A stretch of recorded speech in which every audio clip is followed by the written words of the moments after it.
Hər birinizə salam. Heç düşünmüsünüzmü ki, tale deyilən şey əslində təsadüfi deyil?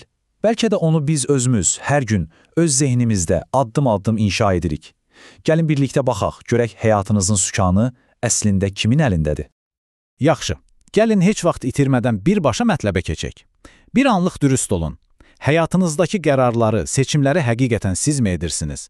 Yoxsa bəlkə də heç fərqində belə olmadığınız, daxilinizdə işləyən gizli bir proqram sizi idarə edir? Bilirsiniz, bu elə bir sualdır ki, onun cavabı həyatınızı kökündən dəyişə bilər. Deməli, gəlin bu məsələnin biraz dərinliyinə gedək. İlk olaraq, çoxumuzun həyatını idarə edən, amma çox vaxt heç ruhumuzun da duymadığı o avtopilot rejimindən danışacağıq. O təhlükəli rahatlıqdan. Yaxşı, bəs nədir bu avtopilot zehni? Təsəvvür edin, bu həyatınızın təxminən 95%-ni idarə edən, təkrarlanan, heç vaxt sorğu-sual etmədiyimiz düşüncələr toplusudur. Ən maraqlısı da odur ki, bu proqram bizə saxta bir azadlıq hissi verir. Güya hər şey bizim nəzarətimizdədir. Amma əslində o bizi həmişə eyni, proqnozlaşdırıla bilən nəticələrə, eyni köhnə yollara aparır. Bu sanki pərdə arxasında işləyən bir sistem kimidir. İndi gəlin bir neçə tipik avtopilot əmrinə baxaq. Tanış gəlirmi? Bu mənim üçün deyil. Hələ tezdir, indi vaxtı deyil. Və ya klassik, mən kiməm ki bunu edim? Bilirsiniz, bunlar sadəcə boş-boş düşüncələr deyil, əsla. Bunlar bizim zehnimizin qeyd-şərtsiz itaat etdiyi əmrlərdir. Və hər dəfə bu səslərə inandıqda biz əslində öz qəfəsimizin divarlarını biraz da hündürləşdiririk. Baxın, bu sitat məsələnin tam mərkəzinə toxunur. Avtopilotun ən qorxulu tərəfi nədir bilirsiniz? O heç vaxt demir ki, mən səni idarə edirəm. Əksinə, özünü məntiq, ehtiyatlılıq, realizm kimi maskalayır. Sanki bizə pıçıldayır, səni qoruyuram, riskə getmə. Amma bu təhlükəsizlik əslində bizi böyüməkdən, potensialımızı reallaşdırmaqdan saxlayan bir qəfəsdən başqa bir şey deyil. Yaxşı, bura qədər avtopilotu anladıq. Bəs bu sistemi işlədən, ona güc verən nədir?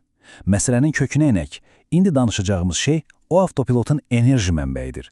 Bizim özümüz haqqında formalaşdırdığımız o dərin, köklü obraz.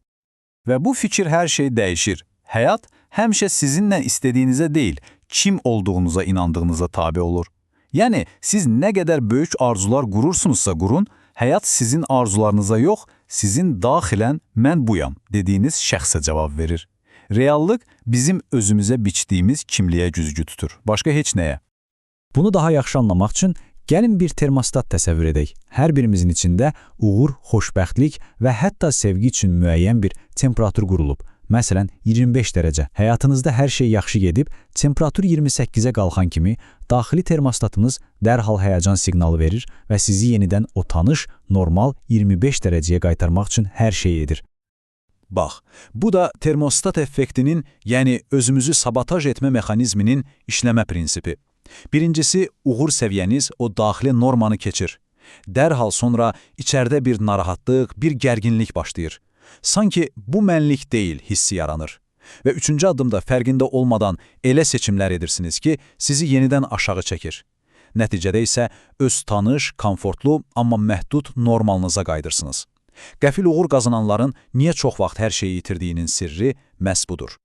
Yaxşı, bura qədər problemi təsvir etdik. İndi isə gəldik hekayənin dönüş nöqtəsinə. Buradan sonra artıq sadəcə reaksiya verməkdən çıxıb, yaratmağa başlayırıq. Qarşımızda isə çox fundamental bir seçim var. Həyat hadisələrinin qurbanı olmaq, yoxsa öz hekayəmizin müəllifi, öz taleyimizin memarı olmaq. Bu iki düşüncə tərzi arasındakı fərq gecə ilə gündüz kimidir. Baxın, solda avtopilot var. O, daima problemlərə reaksiya verir, dünyanı günahlandırır və keçmişin təkrarından başqa bir şey etmir. Sağda isə memar var. O, reaksiya vermir, bir istiqamət seçir, günahlandırmır, məsuliyyəti öz üzərinə götürür və ən əsası, keçmişi təkrarlamır, gələcəyi inşa edir. Bu iki yoldan hansını seçəcəyimiz isə tamamilə bizim öz öhdəmizdədir. Bütün bu dəyişikliyin açarı isə sadəcə bir sualın dəyişməsindədir. Qurban zehnindəki insan həmişə soruşur, bu niyə mənim başıma gəlir? Amma müəllif, yəni memar, fərqli bir sual verir.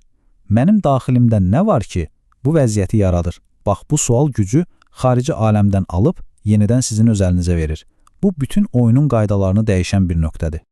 Deməli, indi keçirik işin praktik tərəfinə. Yəni, bunu necə edəcəyik?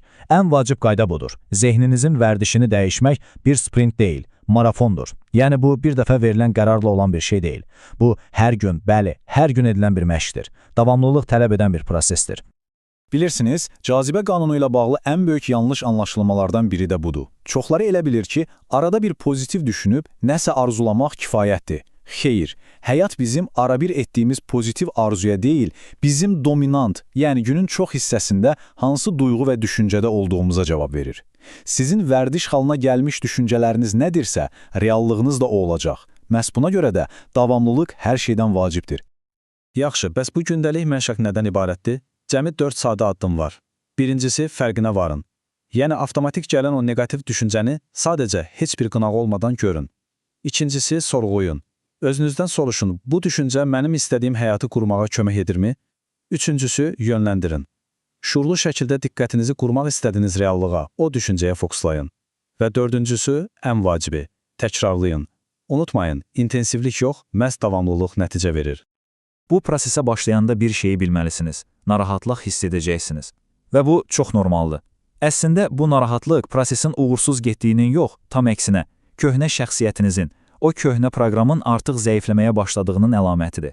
Bu, mübarizənin getdiyini və sizin qalib gəlməyə başladığınızı göstərir. Ona görə də o hiss gələndə qorxmayın. Bilin ki, doğru yoldasınız. Və beləliklə gəlib çatırıq son mərhələyə. Taleyinizin memarı olmaq. Bütün bu daxili işin, bu zehni məşqin qaçılmaz bir nəticəsi var. İndi gəlin o nəticənin nə olduğunu aydın şəkildə görək. Baxın, taleyin yaranma zənciri əslində bu qədər məntiqlidir.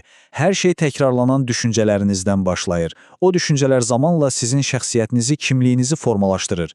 Sizin şəxsiyyətiniz gündəlik qərarlarınıza təsir edir. O qərarlar vərdişlərinizə çevrilir. Vərdişləriniz həyatınızdakı nəticələri yaradır və bu nəticələrin cəmi də sizin taleyinizi möhkəmləndirir. Gördüyünüz kimi heç bir sir yoxdur. Bu sadəcə səbəb-nəticə əlaqəsidir. Və bununla da gəlirik yekun nəticəyə. Tale artıq başımızın üstündəki bir sir, idarə olunmaz bir qüvvə deyil. O, sizin şuurlu şəkildə hər gün çevrildiyiniz insanın qaçılmaz, məntiqi bir nəticəsidir. Siz kim olmağı seçirsinizsə, taleyiniz də məhz o olur. Beləliklə, bugünkü söhbətimizi bir sualla bitirmək istəyirəm və bu sual məndən sizədir. Bugündən etibarən şuurlu şəkildə kim olmağı seçirsiniz? O avtopilotu söndürüb, həyatınızın memarı olmağa hazırsınızmı? Seçim sizindir.